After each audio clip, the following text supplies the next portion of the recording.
podem abrir a Bíblia de vocês em Filipenses, capítulo 1.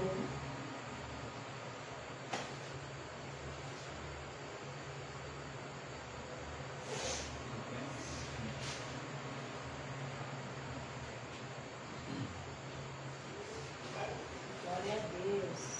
Do versículo 9 a 11. Amém? Amém. Bom, diz assim: Oro para que o amor de vocês transborde cada vez mais e que continuem a crescer em conhecimento e discernimento. Quero que compreendam o que é verdadeiramente importante, para que vivam de modo puro e sem culpa até o dia em que Cristo voltar.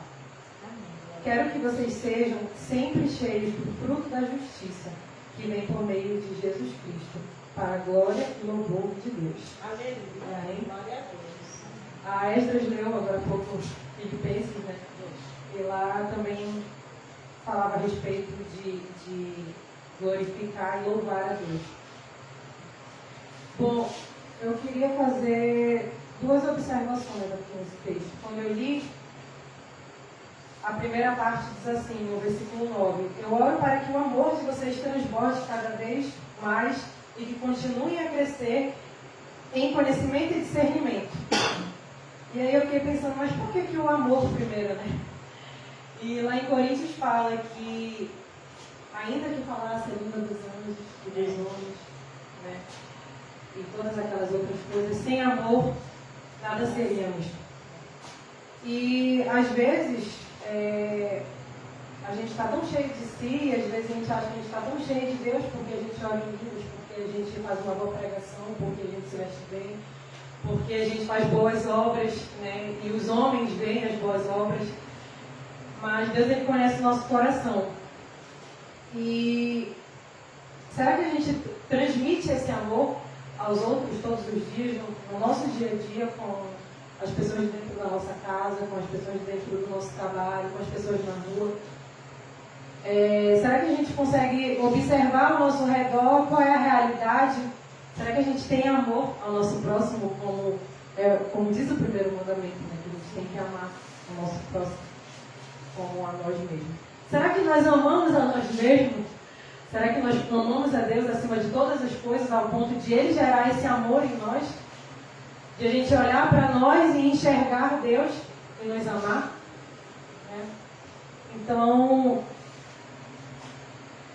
Então, quando eu li isso, esse amor, ele tem que transbordar.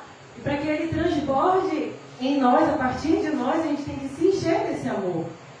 Né? E para a gente se encher desse amor, como ele fala aqui, cada vez mais e continuem a crescer em conhecimento e discernimento.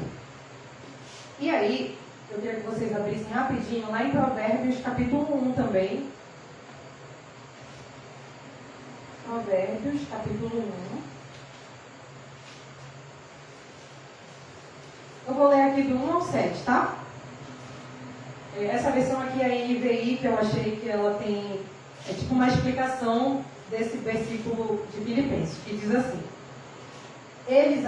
os provérbios de Salomão, eles ajudarão a experimentar a sabedoria e a disciplina, a compreender as palavras que dão entendimento, viver com disciplina e sensatez, fazendo o que é justo, direito e correto.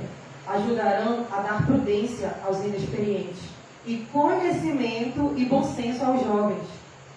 Se o sábio lhes der ouvidos, aumentará o seu conhecimento, e quem tem discernimento obterá orientação para compreender provérbios e parábolas, ditados e enigmas dos sábios.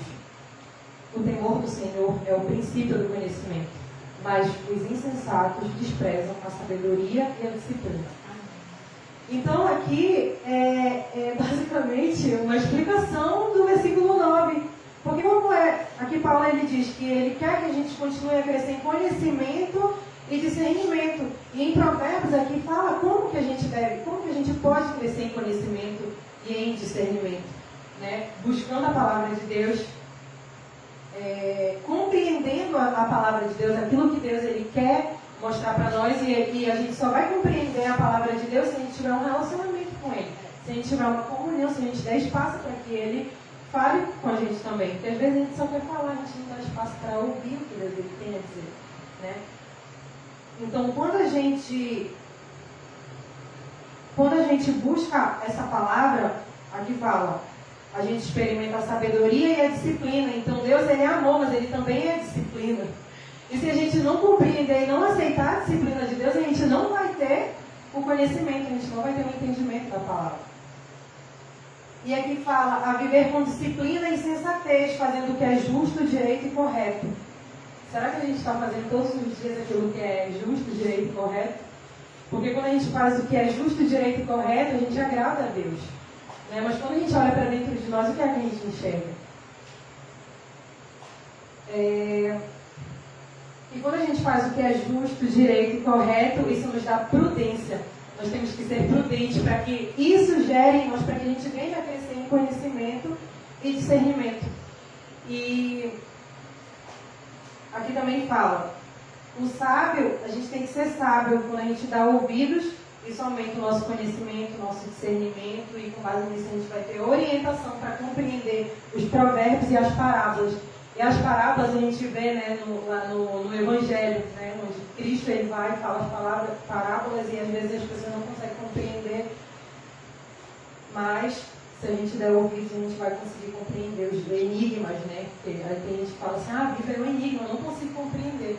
Mas aquele que é sábio dá ouvido e Deus ele vai se revelar a nós. E o temor do Senhor é o princípio do conhecimento, é o princípio da sabedoria.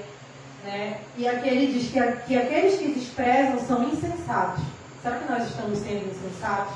Porque é muito fácil a gente olhar para quem está lá fora e dizer, ele não lê a Bíblia, ele ignora a Deus, ele ignora aquilo que a gente está pregando nas ruas.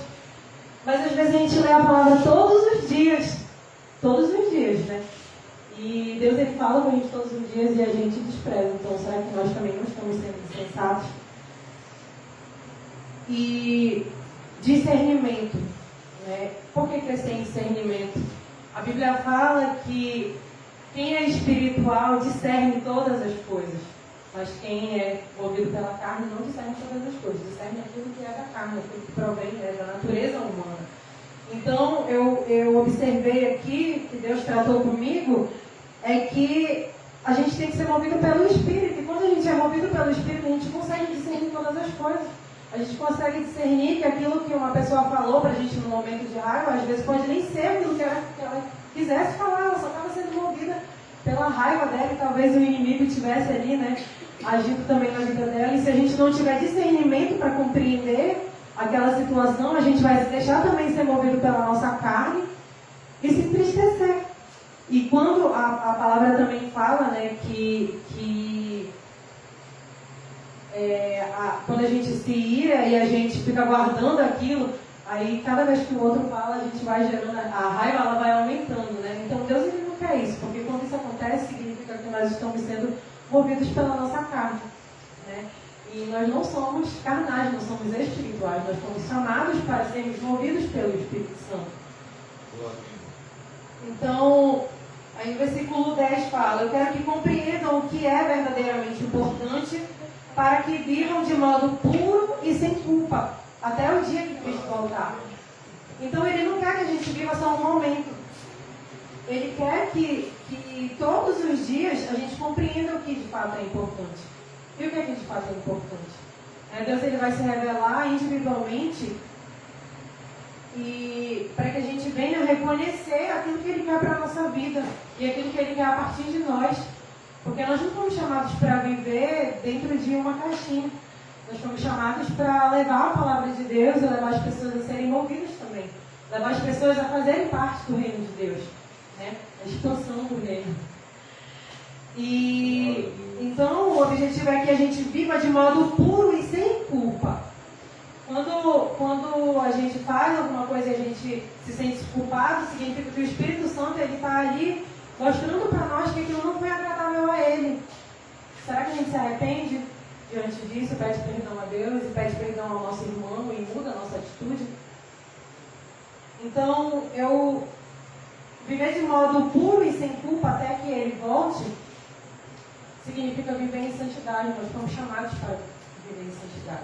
Ser santos, né? Ser de santos como Cristo foi santo. E ser santo é ser separado. Né? Nós não fazemos parte desse reino, então a gente não tem que ser afetado com aquilo que a sociedade impõe, a gente não tem que ser afetado aquilo com que o nosso marido, a nossa esposa fala no momento de raiva, a gente não tem que ser afetado com aquilo que, por fato de nós sermos cristãos e as pessoas nos ofenderem com relação a isso. Então, a gente tem que crescer em amor e transbordar em amor, crescer em conhecimento, crescer em discernimento, né, para que a gente também se torne uma pessoa, um cristão cada vez mais maduro. Porque quando Cristo vier, Ele vai buscar uma noiva madura. Né? Ele não vai buscar uma noiva que saiu porque esqueceu, né, o óleo, porque... Não, Ele vai buscar uma noiva, Ele vem buscar uma noiva madura. E para isso a gente precisa crescer todos os dias. Né? Glória a Deus. Matar o nosso eu todos os dias, matar a nossa carne, matar a nossa vontade. Porque é muito fácil a gente louvar aqui a Deus e dizer: eu me derramo diante da tua presença, eu entrego tudo a ti, eu não vivo mais eu, agora vivo Cristo. Mas a gente tem que observar se aquilo que a gente está louvando, porque a gente está adorando, é um sacrifício, é um culto a Deus. Mas a gente tem que viver também isso todos os dias, buscar viver isso todos os dias, porque não é fácil. Né? Mas o Senhor, Ele é a nossa fortaleza, Ele é a fonte de todas as coisas, então é nele que a gente deve buscar. E aqui ele fala que vocês sejam sempre cheios do fruto da justiça, que vem por meio de Jesus Cristo, para a glória e o louvor de Deus. Né? Então, quais são os frutos da justiça? Né? São os frutos do Espírito Santo. É o amor, a longanimidade, a benignidade, a paciência, né? E a gente tem que buscar isso todos os dias. Lá em Gálatas fala, né, a respeito dos frutos do Espírito Santo. E o inimigo, ele tenta todos os dias nos impedir de manter esse relacionamento e de a gente manifestar os frutos dele, porque ele não quer que a gente manifeste os frutos do Espírito. Né? Porque quando a gente está tão cheio do Espírito Santo, a gente saqueia o inferno com qualquer coisa. Né? Como a minha pastora fala, quando o diabo está vindo lá na esquina, a gente já está vendo ele. Não, aqui não tem mais vez na minha vida. Quem manda aqui é o Espírito Santo. Né? Então, a palavra fala que nós fomos chamados para a liberdade. Né? Para a liberdade em Cristo. E a gente tem que permanecer firme até que Ele venha. A gente tem que perseverar, a gente tem que perseverar na palavra. E não só se encher da palavra, se encher de falácias, né? E envergonhar o Evangelho. Não. A gente tem que se encher e transbordar. A gente tem que se encher e viver essa verdade. Porque vai haver um dia em que nós não vamos mais poder fazer isso aqui que nós estamos fazendo. Né? E o que é que vai ser a Bíblia? A Bíblia vai ser a nossa verdade, vai ser o nosso comportamento, vai ser o que as pessoas olham. Será que quando elas olham para nós, elas veem Jesus? Porque a gente foi feito para ser a imagem e semelhança dele. Né? E a gente não tem mais que brincar. Eu vejo assim, que nós estamos vivendo um momento em que a perseguição está cada dia mais se aproximando. E a nossa marca, a marca de um cristão, não é viver em paz, eu vivo em amor, em comunhão. Não é só isso. A marca de um cristão é sofrer. Né? A marca de um cristão é perseguição, sofrer perseguição. E a perseguição ela já está começando para nós brasileiros. Então, nós devemos nos submeter, né, à palavra de Deus, não a um jugo de escravidão. Né? Porque nós somos chamados para viver essa verdade. E não para a nossa glória, não para que a gente cresça, mas para que Ele cresça, para que o nome dele seja glorificado. Então, o que nos move é a fé em Cristo, né? A gente reconhecer quem Cristo é e o sacrifício que Ele fez. E era isso que eu queria trazer, foi o que Deus ministrou hoje no meu coração. Que a gente venha transbordar esse amor, que a gente venha viver esse amor todos os dias. sentir esse amor e não só ficar para nós, porque tem muitas pessoas que precisam de nós. E que a gente possa olhar ao nosso redor e enxergar essa necessidade. E enxergar que tem outras pessoas que precisam, né? Os moradores de rua, as pessoas que estão se drogando, as prostitutas que estão nas esquinas todas as noites. Né? Que às vezes a gente olha, às vezes a gente até olha com um olhar de julgamento. Né? A gente olha e não sente tristeza, a gente tem que sentir misericórdia. Né? Quando a gente vai ler a palavra, a gente vê que Cristo, ele olhava para todas aquelas pessoas e ele tinha misericórdia e compaixão. Foi uma das coisas que mais me chamou a atenção nos evangelhos. Cristo, ele teve compaixão. Cristo, ele teve misericórdia. Então, se a gente foi feito à imagem e semelhança dele, a gente tem que ter misericórdia, ter compaixão e ter esse amor todos os dias dentro do nosso coração.